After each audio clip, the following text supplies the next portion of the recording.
दोस्तों नमस्कार। बाबूजी साहब का एक और खत। तारीख 9 अप्रैल साल 1947। बिरादर अजीजम, दुआ। चिट्ठी मिली, हालात से आगाही हुई। इस जमाने में मन इस कदर चंचल हो रहा है कि इसकी मिसाल नहीं मिलती। कोई तलाश रोजगार में सरगर्दा और परेशान, किसी ने जरूरियात जिंदगी इस कदर बढ़ा ली कि थोड़ी सी कमाई काफी नहीं।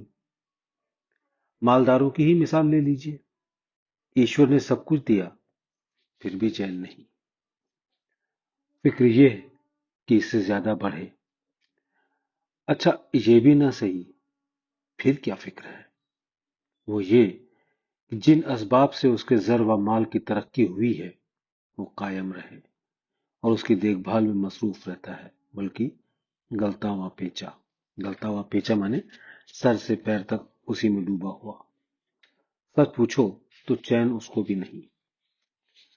अमेरिका के एक सौदागर से दरियाफ्त किया गया, तुम्हारे पास कितना रुपया है? उसने कहा, $46 के करीब। उसको फी सेकंड के हिसाब से अगर उसका खजाना समुद्र में फेंका जाए तो 52 साल 181 दिन में खत्म होगा। ये सुनकर दरियाफ्त किया गया कि तब तो आप बहुत खुश होंगे। जवाब दिया, मुझसे ज्यादा वो शख्स खुश है जो कि कंकर का तकिया लगाकर सड़क के किनारे दिन भर की मुशक्कत के बाद सो रहता है। गरज की कहां तक लिखा जाए। किसी को औलाद की फिक्र तो किसी को तंदुरुस्ती की। हर शख्स अपनी लुगाइयों में मस्त है। क्या लिखूं सिवाय इसके कि विरोध हैं। खुशहाल कसाने की बहरहाल खुश अंत। सबसे बेहतर वो जो कि हर हाल में खुश हो। बड़े बड़े महात्माओं ने गरीबी और मशक्कत को तरजीह दी। एक फकीर ने दुआ की थी कि खुदाया कुल दुनिया की मुसीबत मुझको दे दी जाए। यही दिल थे जिन्होंने तरक्की की इंतहा कर दी और सुरूर अब्दी में दाखिल होकर जिंदे जावेद हो गए। अब हालात जो हम लोगों ने बनाए हैं ब्रह्मांड में तैरते रहते हैं और वहां पहुंचकर एक ताकत इख्तियार कर ली जो सबके दिलों से टकराती है और जैसी काबिलियत की कोई शख्स रखता है वैसा ही असर पैदा करते रहते हैं। इन हालात से अगर अदम जवज्जोही इख्तियार की जाए, अदम जवज्जोही का मतलब होता है तवज्जो न देना। इन हालात से अगर अदम जवज्जोही इख्तियार की जाए और रफ्ता रफ्ता आदत बना ली जाए तो बहुत कुछ इससे निजात रहती है। गुलाम हिम्मत आनम के जेर चरफ कबूद, जहर चे रंग ताल्लुक जीरदो ओस्त। मैं नीले आसमान के नीचे रहता हूं, वो जो कुछ भी रंग बदलता है तो मैं भी उसी रंग का हो जाता हूं। एक फकीर और महात्मा हम लोगों से बाहर नहीं होता। सिर्फ इतना फर्क होता है कि उसका दिल तसल्ली याफ्ता और नफ्स काबू याफ्ता होता है। उसकी तबीयत किसी रंग में नहीं रंगती, वो हर वक्त अपने ही रंग में रंगा हुआ बेरंग हो जाता है और इस्तगना पैदा हो जाता है।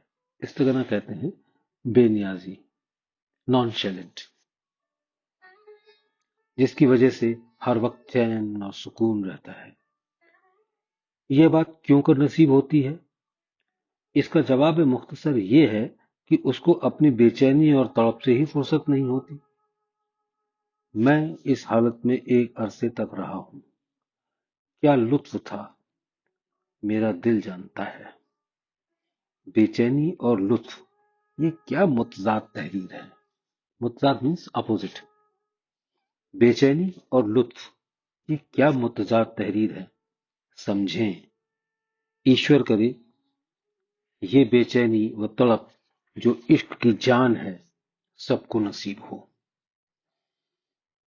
इस बात का अगर फलसफा बयान किया जाए तो सफ़े के सफ़े रंग जाएं। सफ़े के सफ़े मतलब पेज के पेज, सफ़े के सफ़े रंग जाएं। गेहूं का मजा खाने से चलता है। आमदम बरसरे मतलब। मैं मतलब की बात पर आता हूं। फिक्रे माश की कोशिश करना हर शख्स का फर्ज है। फिक्रे माश माने रोजी की चिंता, रोजी रोटी की चिंता।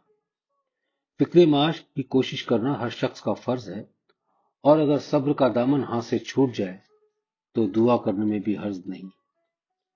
ईश्वर से दीनता की हालत लेकर उससे प्रार्थना की जाए। वो सब कुछ कर सकता है और करेगा। इस हालत में दुआ मुस्तजाब होगी, मुस्तजाब होगी, कबूल होगी। हम आप सब उसकी मर्जी के मोहताज हैं। बेरज़ाए तू यके बर्ग न जुम्बद दरख्त। तेरी इच्छा के बिना पेड़ का कोई पत्ता भी नहीं हिल सकता। बड़े बड़े महात्माओं ने उसकी मर्जी पर सब कुछ छोड़ दिया और अपनी कुल कायनात उसके सुपुर्द कर दी। फिर उसके बाद यही कहा कि इसी को सेल्फ सरेंडर कहते हैं। बेरज़ाए तू मुयस्सर नेस्त दीदारे शुमा। तेरी मर्जी के बिना तेरा दीदार नहीं हो सकता। बंदा आजिज और वह मुख्तार। आजिज माने कमजोर, मुख्तार माने सर्वशक्तिमान। बंदा आजिज और वह मुख्तार। ये तहरीर की हालत को आप रीड नहीं कर पाते। जवाब ये कि ये बात ज्यादातर अभ्यास पर निर्भर करती है। बहुत से शख्स आदमी सामने आते ही उसके नेचर का हाल जान लेते हैं और समझ लेते हैं कि किस ढंग का आदमी है। ये उनका तजुर्बा, लगाव और सोहबत का असर है। गौर करते करते एहसास करने लगेंगे। फिर भी आप उस चीज को महसूस जरूर करते हैं जिसका तर्जुमा लफ्जों से नहीं हो सकता। यह ख्याल अच्छा है कि अपने आप को मालिक पर छोड़ दें। आप तहरीर फरमाते हैं कि समझना भी किसी वक्त बाइसे गुरूर हो सकता है। बाइसे गुरूर मतलब घमंड का कारण। आप फरमाते हैं कि समझना भी किसी वक्त बाइसे गुरूर हो सकता है। इस समझने को मैं समझना नहीं कहता जिसका नतीजा गुरूर हो। आइडियल अगर ऊंचा है तो ये सब रास्ते की बातें मालूम होंगी। अलावा इसके जो हालात और कैफियत गुजरे उनको मालिक की तरफ से समझना चाहिए, और जब मालिक की तरफ से हो तो गुरूर कैसा। बाकी मेरी हाजिरी के वक्त जो कुछ दरियाफ्त करना चाहें मालूम कर लीजिएगा। ये सब बुजुर्गों का फैज़ था जो आपको जन्माष्टमी के रोज महसूस हुआ। हर व्रत रखने वाले पर यह फैज़ तारी रहा करेगा। अगर राहिए मुल्क बका यानी मृत्यु के समय, अगर राहिए मुल्क बका होते वक्त ख्याल रहा तो ऐसे लोगों के लिए जात की धार रुजू करके फैज रिजर्व करके जाएगा। वरना जो मेरी जगह पर होगा या उस वक्त जो ऐसे लोग बन गए, मेरे बाद उनका फर्ज होगा। जनाब भाई साहब बाबू मदन मोहन लाल रूप सेहत है, ईश्वर का शुक्र है। बच्चों को दुआ, अपने मालिक वालिद मजीद को मेरा सलाम अर्ज कर दीजिएगा। दुआ को रामचंद्र।